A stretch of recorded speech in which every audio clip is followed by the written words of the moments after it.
So we're about to go meet Manu Alfau, who is from the Dominican Republic by way of Austin, Texas. Now he's here in Seattle, serving up some roast pork and some Yuca empanadas.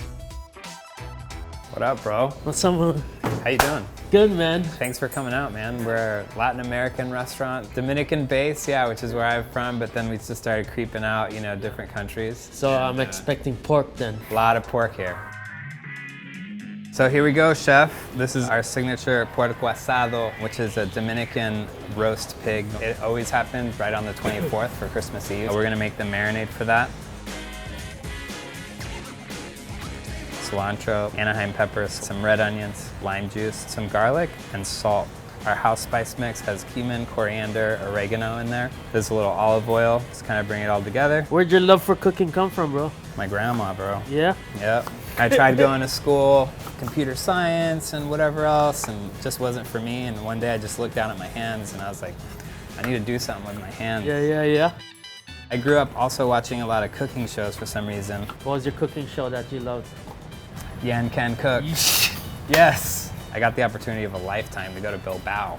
Yeah. I was classically trained in traditional Basque cuisine, and you can tell about the Spanish influence in all of the food in Latin America. I was born in Dominican Republic. I got to Texas as a young kid. My parents thought it was really important for me to spend a lot of time with my grandma, my cousins, everybody else. So every single summer we would get sent out. So we're just gonna ladle some on top there, and if you just wanna rub it down. Yep. I like to let it sit for 5 hours, and then at the end of the day, we'll just slow cook it overnight. Oh, nice. So in the meantime, this is like where the empanadas come into play. We're gonna make a traditional empanada called cativilla, and it's made out of yuca root. White inside is super, super starchy. So these things, we break this all the way down, and then the dough itself is made out of that.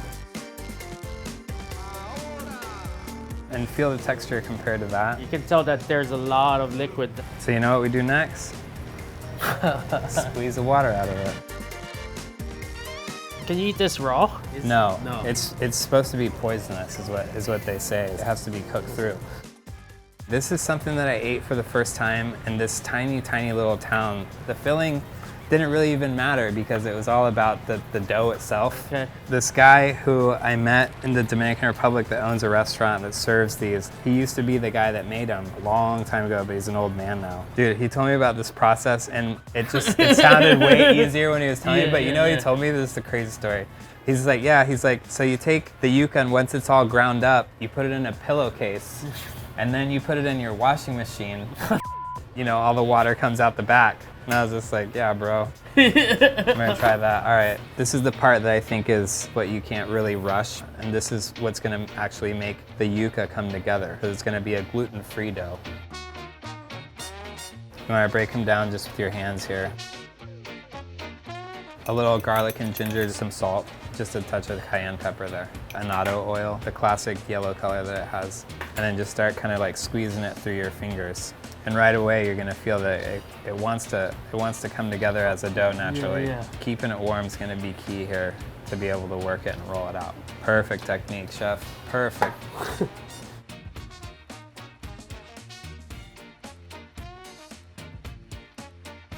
It wants to start crumbling on you already. So quick. So quick. Ooh, a dough can teach you so many life lessons, man. You can't rush it, but then you still have to be efficient and quick. Respect. Yeah. Respect the dough. We use a traditional beef picadillo, which is the most common. And there you go, chef. Cativilla, empanada de yuca. Now it's time for the pork to come out. Look on it. Picking right off. Look at that, just like me. Falling apart. There you go. It's sick, dude.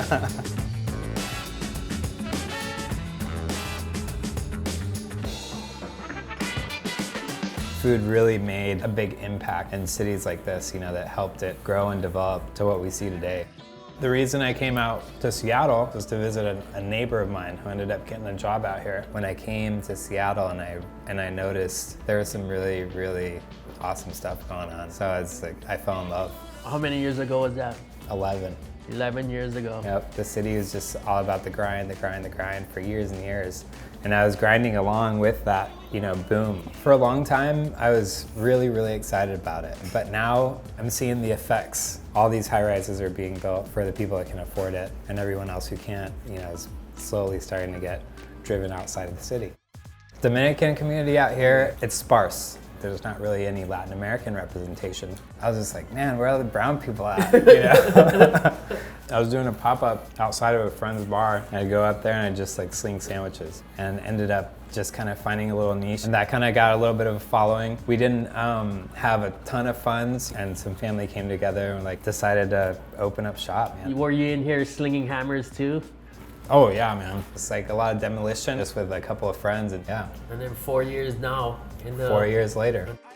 What flavors did you taste out there in Bilbao? That the best way to describe the Basque flavors are a mix of French with the Spanish. I have my Dominican roots, but because I was classically trained in Basque cuisine, I almost feel like a part of me is Basque. Rice and beans is always first? Every day, rice and beans, man. Every single day. And this pork, slow cooked.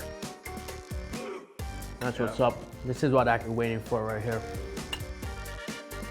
I've never had an empanada of that texture. It's so crispy, Yeah. it's so light.